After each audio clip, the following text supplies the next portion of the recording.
রান্না করার সময় পূর্ণিমা দেবী প্রেসার কুকারের ছ্যাঁকা খেয়েছেন আর তখনই ও মারে বলে চিৎকার করে দেন।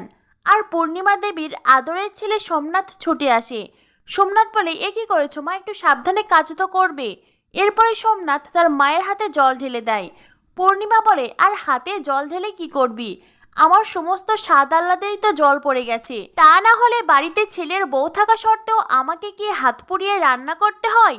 সোমনাথ বলে, থাক না মা, যা হবার হয়ে গেছে, তুমি বরং আমার জন্য তোমার মনের মতন একটা বউ নিয়ে এসো। তখনই বাড়িতে আসে পূজা। পূজাকে শুনিয়ে শুনিয়ে পূর্ণিমা বলে, তবে জানিস তো সোমনাথ, এই বাড়িতে ফুলওয়ালি বউ হয়ে এসে একটা জিনিস কিন্তু ভালো হয়েছে, আমাদের ঠাকুরের পুজোর জন্য আর ফুল কিনতে হচ্ছে না, রোজ এমনিতেই ফুল চলে আসছে, আমাদের পয়সাগুলো বেঁচে যাচ্ছে।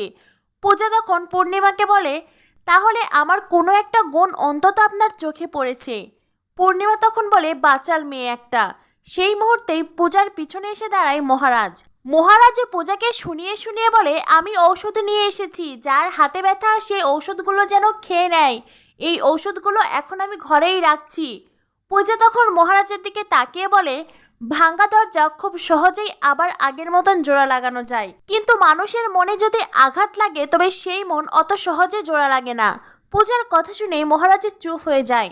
পূর্ণিমা পূজাকে বলে, বাহ, তোমার কথার যে অনেক দম, তোমার কথা শুনে আমার বেয়ারা ছেলেও দেখি একেবারে চুপ হয়ে গেল।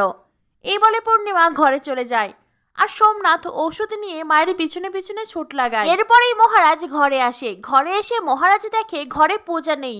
মহারাজ এদিক ওদিক খুঁজতেই পূজা বাথরুম থেকে বেরিয়ে আসে। ভেজা চুল মুছতে থাকে পূজা, আর সেই দিকে মহারাজ মুগ্ধ হয়ে তাকিয়ে থাকে। এরপরেই পূজা আয়নার সামনে বসে সিঁদুর পরে, টিপ পরে।